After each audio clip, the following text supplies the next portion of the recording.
Welcome back to Just Chattin', and this is the series of videos we do on Thursday and Sunday evenings just for our own entertainment. So today we are going to talk about con jobs because everybody loves a good con. And today we are going to discuss what may well turn out to be the greatest con job of the 21st century. And trust me on this, it's nothing short of brilliant. So, when we...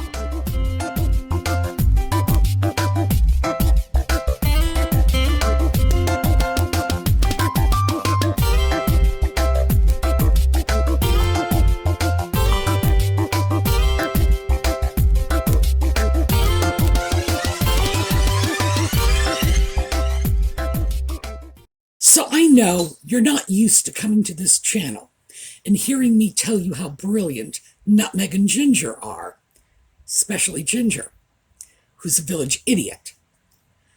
But what they are doing with the Archewell, quote, charity, unquote, is nothing short of inspired, really.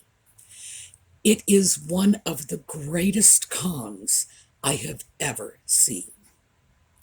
So, and we all love a con. I mean, we really have to deal with that. We do. We love a good con. The Sting, The Usual Suspects, what is it, Ocean's 11 and 12 and 13 and 96 and whatever. We love cons. Usually we like them best when it's the good guys conning the bad guys, or the noble poor conning the vicious rich. In this case, it's kind of the opposite. But still, around here, we give credit where it's due. And this is an outstanding con. So where do we begin?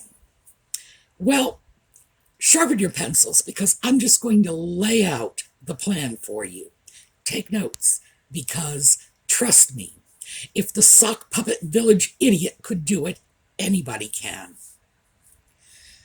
Let's say you wanted to con your way into, I don't know, let's just say the White House.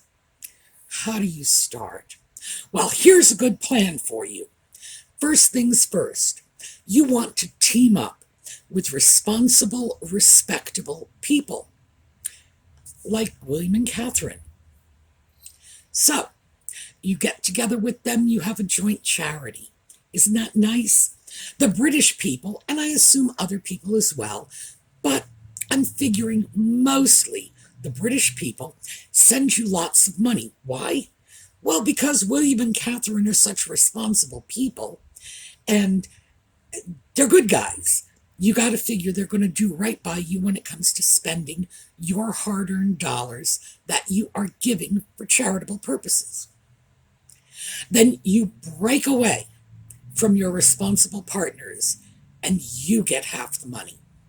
Keep in mind, the half the money that you get may well have been intended for a charity under the auspices of responsible people like William and Catherine, but hey, your name was on it, you get 50%.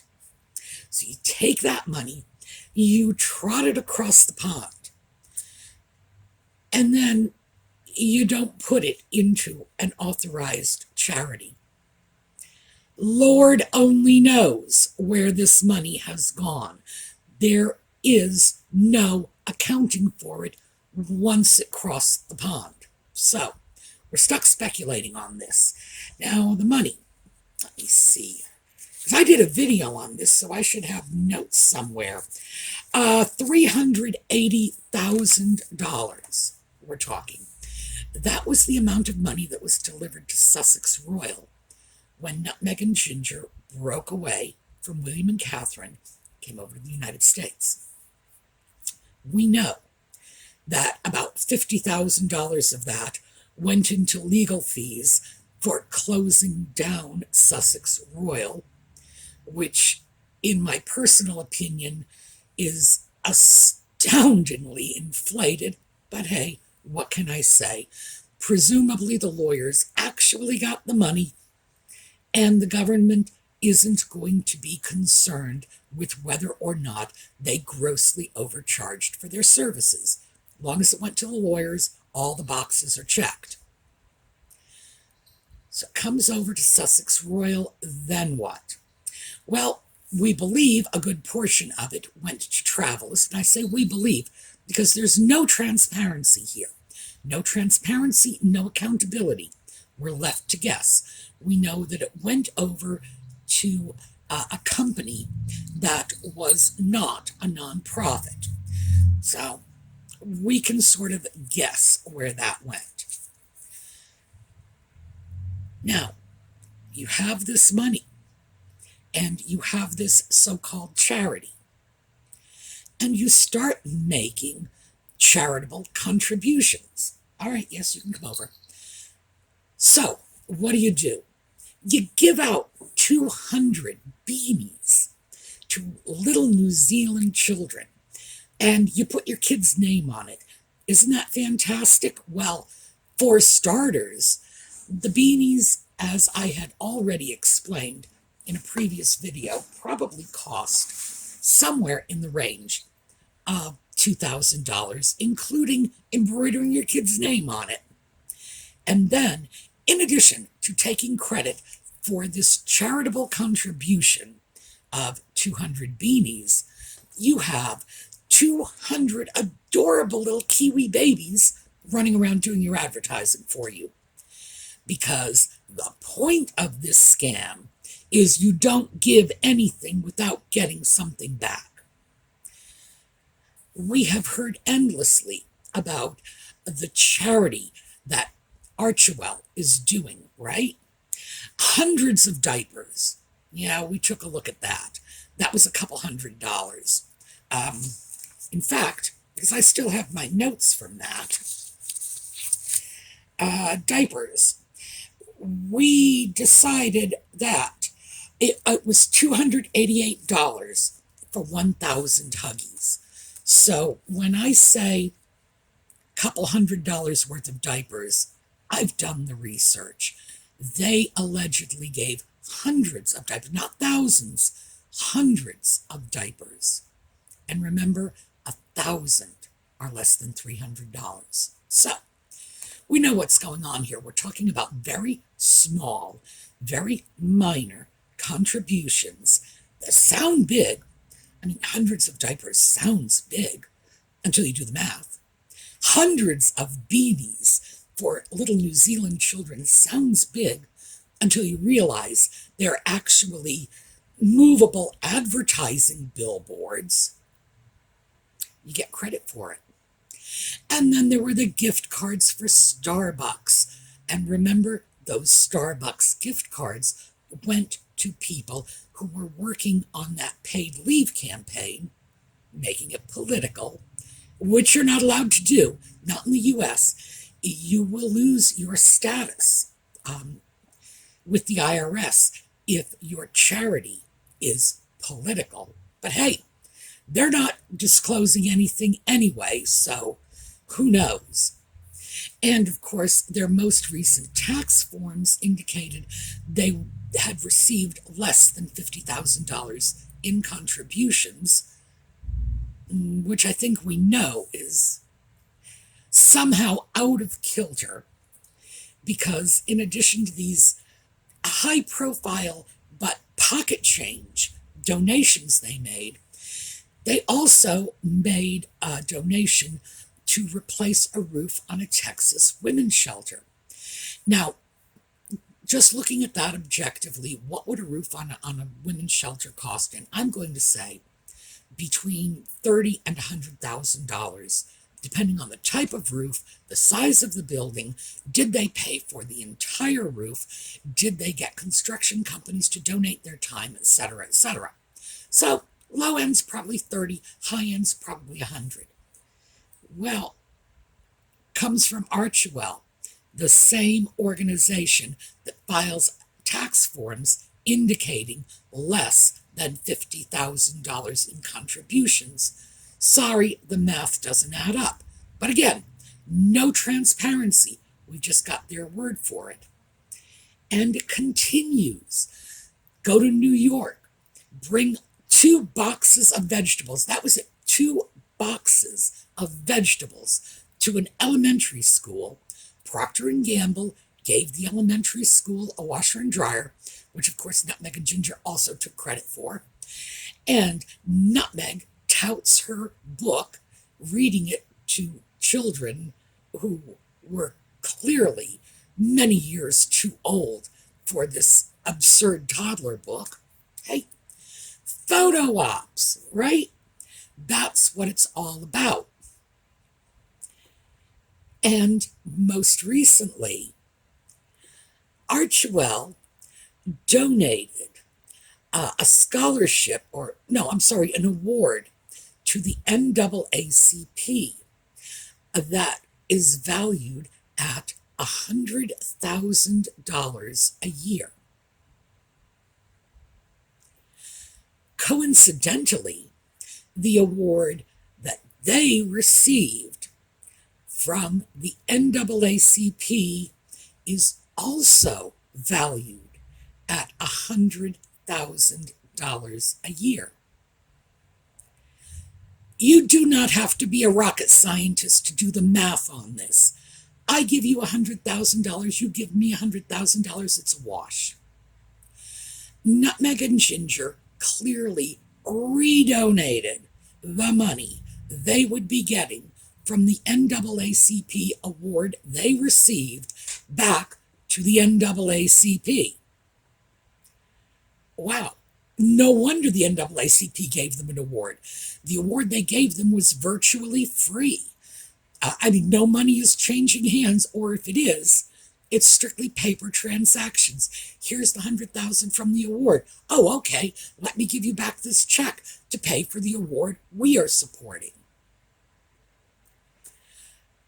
None of their so-called charity work has been given for free. None of it. Everything has come back with either photo ops, huge amounts of publicity, awards. Look at these philanthropists. And here's the beauty of it. It's not their money. Not a penny of this is their money. This is all money that came initially from the people of the UK. You remember them. They are the racists who forced Nutmeg and Ginger out of their country with their evil, medieval, racist attitudes. And they're the ones funding this. Now, I don't doubt that Archewell has gotten some contributions since then, but if the IRS records can be believed, it's less than $50,000 worth. So, here's our scam. We go out, we start a charity, we take loads of money from people we despise. We're going to make that clear later. We go to another country with all their money. We start investing it in political schemes, in high-profile donations, things that boost us. We're building our credibility on their money. And the first chance we get, we are going to gladly, gleefully give them the finger. We're going to do it on an internationally seen Oprah interview because they're evil racists. Wow. But as if it's not wonderful enough that they're getting all of this for free. No, they're getting paid to do it. That's the true beauty of this. If all they were doing was just getting the charity money and giving it out and getting the awards for it, it would be bizarre. It would be as if the chairman of the United Way, for example, if she started accepting awards and called herself a philanthropist and was given personal awards for the work that United Way is doing. You got to know contributions to the United Way would drop off very, very quickly. People would be very resentful of this because it's not her money and she's being paid to do the job. Well, make no mistake about it, Nutmeg and Ginger are being paid to do this. Because this is so beautiful, my gosh. Because they go to places like New York to bring the 2 boxes of vegetables. Remember, that's what the school kids got from them. They got an hour of her time reading a book and 2 boxes of veggies. Okay. Guess where the expense money can be billed?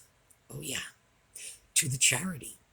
The charity can be charged with 100% of the expenses, not just the plane flights out there, and I'm sure we're on private jets, or the fancy hotels, but we're talking about all the time planning, the expenses involved with consulting with attorneys beforehand, afterhand, public relations, etc., etc.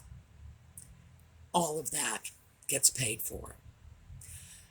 Like I say, it's genius. It is absolute genius. By the way, this is how we know that Harry didn't come up with the idea. I don't think Nutmeg came up with it either. She is definitely a canny woman, and she is nobody's fool. But this is next level brilliant. It really is. I am quite certain that lawyers came up with this, because lawyers are brilliant when it comes to sticking their hands in other people's pockets. So, is this not the greatest con ever? And the thing is, nobody's picking up on it. The NAACP is giving them an award. Well, like I say, we've got a you wash my back, I'll wash yours sort of deal going here. But nobody is really picking up on the fact that their so-called philanthropy does not take a single penny out of their pocket, and in turn gives them an all-expense-paid vacation in New York with a whole bunch of photo ops, gives them awards, and all kinds of credibility that's worth more than mere money. It's astounding.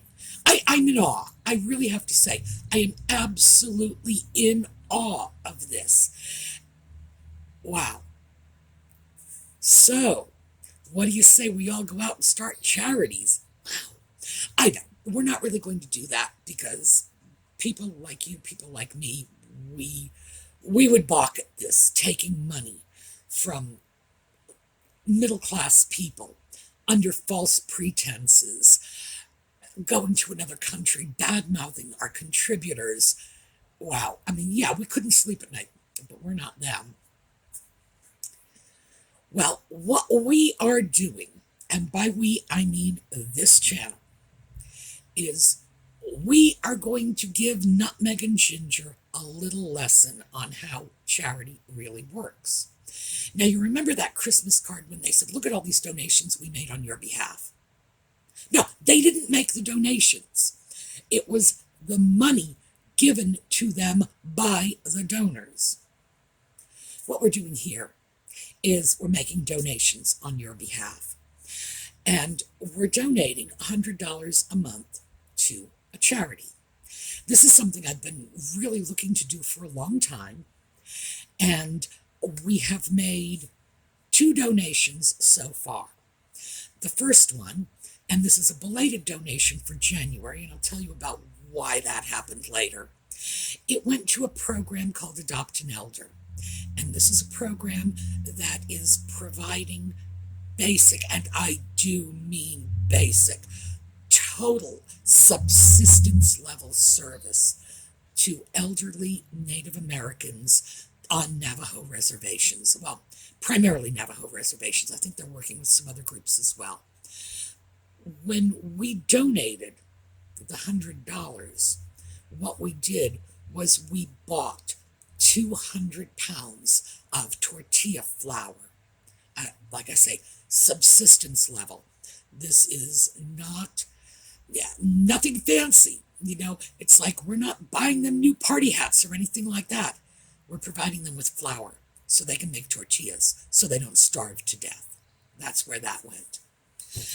And we will be doing something else with them later because they are one of my favorite charities. They have very, very low overhead, which is remarkable considering the logistics of getting the supplies out to people scattered through a huge expanse of the American Southwest. And these people are elderly, so it's not like a 90-year-old grandma can just get in her pickup truck and go down and pick up her flour. Now you got to deliver it. So it's a very good charity, extremely well rated, one of my favorites. The next one, this was our donation for February, went to Doctors Without Borders because many of you had written in about your concern about what's going on in the Ukraine. And Doctors Without Borders are in the Ukraine providing medical services. So I thought that would be probably the best way to address this because we're not doing anything religious and we're not doing anything political. So we have to stick with humanitarian causes. Now, what happened in January was I initially wanted to make a contribution to the Australia Zoo because our viewers are from all over the world. We are not going to confine our donations to America. And in fact, the Adopt an Elder was the only purely American donation. Doctors Without Borders is international. Australia, you're up next. I want to make a $100 donation to the John Oliver Koala Chlamydia Ward. For those of you who are unfamiliar with this, John Oliver pranked Russell Crowe on Oliver's show Last Week Tonight with John Oliver by buying at auction a jockstrap that had been worn by Russell Crowe in a movie, donating it to a Blockbuster. For those of you unfamiliar with Blockbuster, they sell VCR tapes, which is no longer a thing. It's like the last Blockbuster, and it's somewhere in Alaska. So they could display this jockstrap and get more business. And Russell Crowe retaliated, which is another way of saying got into the spirit of things. And when he provided the support for a koala chlamydia ward at the Australia Zoo, he had it named after John Oliver. So it's this wonderful back and forth between these two very funny guys. However, the reason I decided on the Koala Chlamydia Award is simple. We've got almost 60,000 subscribers. And what can 60,000 people agree on? Well, I've already decided they can agree on feeding elderly Native Americans who are in danger of literally starving to death if we don't. They can agree on helping doctors go into war zones and treat the sick and wounded. Sure. We could also agree that koalas are adorable and sexually transmitted diseases are bad. Hence the Koala Chlamydia Ward. So, that's the one. I'm still trying to get in touch with the Australia Zoo. I email them. I think they think I'm crazy. Nothing to take pride in because, believe me, the Australians set the crazy bar very high. When an Aussie thinks you're nuts, you know you're doing something wrong. I need to figure out how to get the donations specifically to the chlamydia ward because the koalas are in danger. Chlamydia causes blindness, it causes infertility, it causes the death of their little koala babies in their little pouches, and eventually, of course, it can cause death in the koalas, and we want to do something about that. So, with any luck at all, that will be the donation for March. I want to hear from all of you because, as I say, our viewership is international, so I don't want to be limited geographically. If you folks have some good, worthwhile charities, remember, not religious, not political, because we've got a lot of people to deal with, and it would be fundamentally wrong to make a donation on behalf of some people to another person's religion or to another person's political point of view. So it has to be humanitarian. Well, koalas aren't human, but you know what I mean. Has to be a good cause. So that's how you do charity. This is not costing you anything. This is something the channel is doing on your behalf. So the contribution goes out. It doesn't go out from me. It goes out from the channel. And you, as viewers, as subscribers, are the channel. The money comes from ad revenues when you watch an ad. Or even if you don't watch an ad, we're still getting the ad revenues. So the money is coming from the channel, not you. That's how it works. I know. Why would I expect Harry to understand that? It's probably way too complicated for him. But you don't take credit for other people's charity. And that's exactly what's going on. Nutmeg and Ginger have found this brilliant way to exploit their fan base. And, well, it's not just their fan base, because remember, the bulk of the money came from people in the UK who donated it to members of the royal family, to working royals, to people they thought were going to be part of the royal family, doing work on their behalf throughout the world. Very misled. You don't take their money and use it to feather your own nest. That is exploitation. That's exactly what's going on. Nutmeg and Ginger are buying their credibility with other people's money. And those other people, I'm sure some of you who are watching, we're donating money. I know, I'm not. But then again, I would never donate to a charity that is not transparent. Many people simply donate to a charity they've heard of. If they think a charity is doing good work, they've heard of it. And I guess finally, and it's the last thing I'm going to say about this, and we're going to move away from it, I've really got to wonder about the NAACP, because that is an organization I have donated to in the past. Giving an award to rich white people. Maybe they can justify giving an award to Nutmeg because she did trot out her black mother for the occasion, and she does that a lot. Whenever there's an occasion and she needs to trot somebody out, she brings out her mother. I gotta wonder how her mother feels about that. That's just weird, being like the token family member. But Harry is definitely a rich white guy. Oh, and I don't want to hear anything from anybody saying that Queen Charlotte was black. No, she wasn't. Or that Queen Philippa was black. No, she wasn't. I know there are weird little quasi-historical notions about that. No, they're not accurate. No. And if you ever have any real interest in that, let me know. We'll do a whole video about it, because it's very easy to shoot that myth down. Way too easy for words. So, yeah, they've given an award to a UK prince who's like one of the whitest guys on the planet. I don't even know what that means anymore. I just look around and say, my goodness, life as I know it is just not what it used to be.